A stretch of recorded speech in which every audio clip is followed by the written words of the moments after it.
When God is born within you, for that's the beginning of it all, you first awaken within you, and you do not know you are God. You only know that you have awakened from the most profound sleep ever, and it seemed like eternity. You did not awake on the bed where you fell asleep the night before. You awoke in a tomb, and the tomb is your skull. And you awake within your skull, and you are all alone. There's no one present. But you have a built-in innate knowledge what to do, and you do it, and you come out of your skull as a child comes out of the womb of woman. But you're coming out of your own skull, and you pull yourself out of your own skull. God actually took upon himself the limit of contraction, which is man. Now he is born, the birth being an expansion. There is no limit to expansion. God is forever expanding. And then, at a moment of expansion, he then has a new venture of contraction.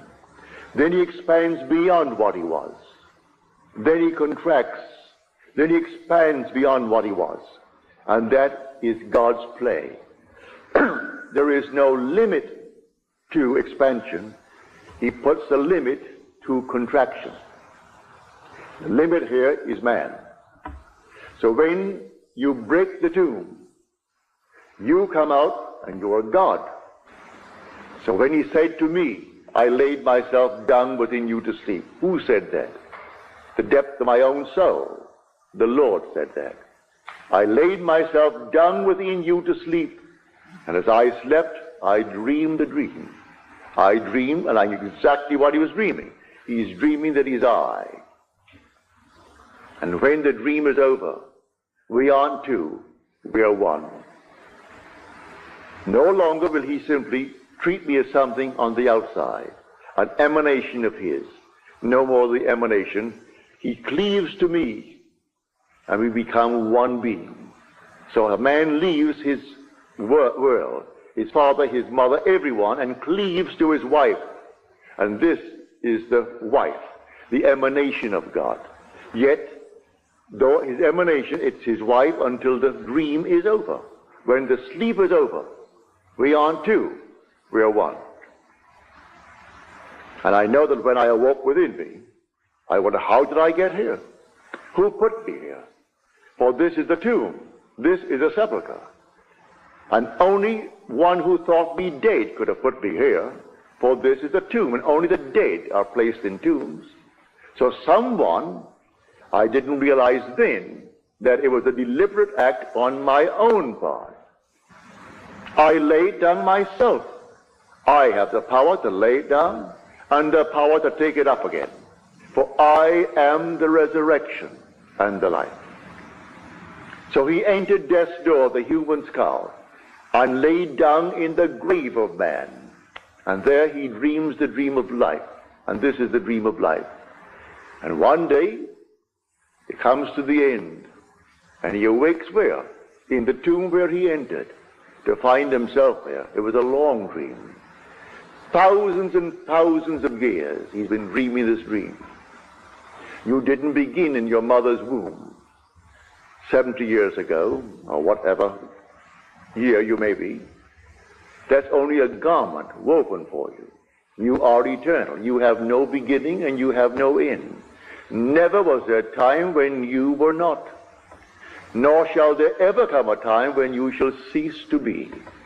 Beginning and ends are all dreams. It seems so real, but they're all dreams. But you have no beginning, no end. And when it happens in you, well, what a joy.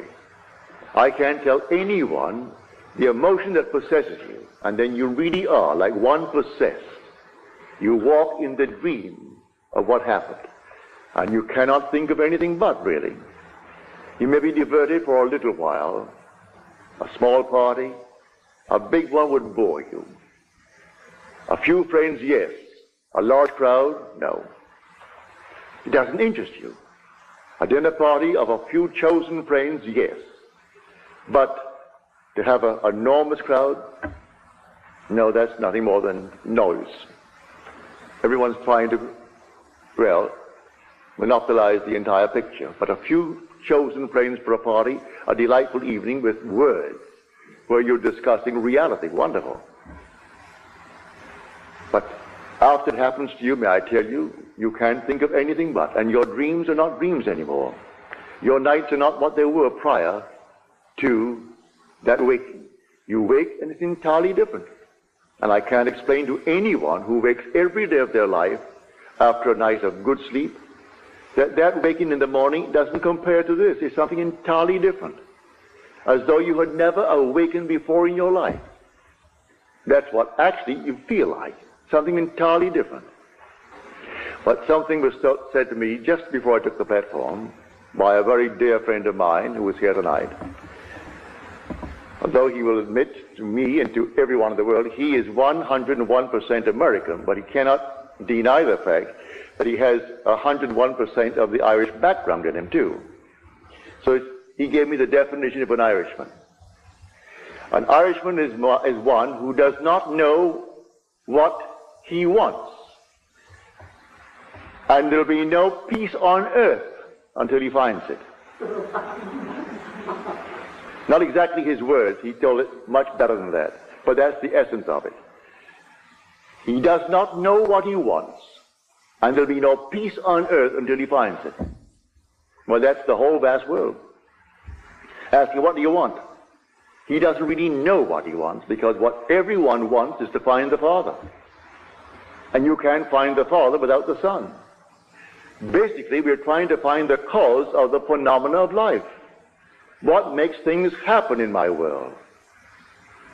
He told me, years ago, long before he met me, he had these sort of daydreams of, talking to a crowd. Maybe going on radio, maybe on TV. Here out of the blue, someone came into his restaurant in Ojai and offered him a series of lectures here in New Mexico. Possibly to send him into Arizona. She can arrange other things for him. And the whole thing is done. But he remembered these daydreams. Most of us don't remember. And when we are confronted with our own harvest, we deny it's our harvest. So I tell you, there is no such thing as an accident in this world. No. There is no such thing as a natural cause. Every natural effect has a spiritual cause. That is an imaginal cause, and not a natural. A natural only seems. It is a delusion of our fading memories. We can't remember when we set it in motion. He remembers that long before he met me in San Francisco, that this happened back east, this daydream of his.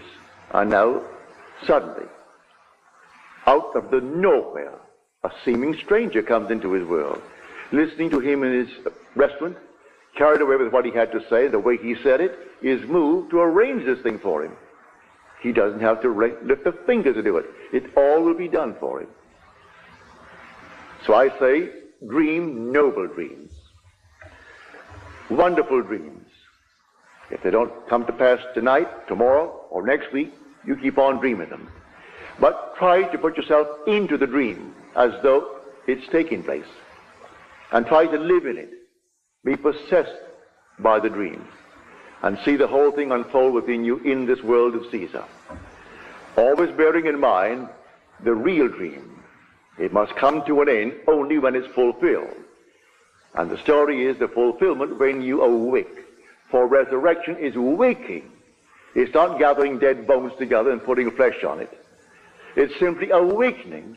You are sung to sleep and you awaken like a man out of a deep, deep sleep to find yourself in a tomb. But you have the strength to break the bonds of that tomb and to come out of that tomb. And when they come to search for the body, they've taken away the body. They only knew you by reason of the body that you wore, and that's taken away. They can't see you. Him they could not see. But he was fully aware of everyone round about him, in spite of all the pain you've gone through and all the horrors of the world. For this is a nightmare. Can't confine it only to the night, it's a daymare too, with most people. So I tell you, at the end, it's not a reward, it's simply victory.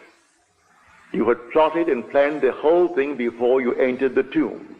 You prepared a way for your own return to whom? To yourself. I came out from the Father, and I came into the world. Again, I am leaving the world, and I'm returning to the Father. And that's the story of this week. So as far as Friday goes, Good Friday, save your tears. The crucifixion is over. And it was a voluntary act on your part, which is God's part. You laid yourself down in a tomb for the purpose of dreaming the dream of life. And in that dream, you suffered. You knew you would. As you're told in the 24th chapter of the book of Luke, again you're told it in the 18th for that matter, but the 24th. O foolish men and slow of heart to understand all that the prophets have written and said about the Christ. Was it not necessary that Christ suffer these things and then enter into his glory? It's part of the training. These are the furnaces. Now let us go into the silence.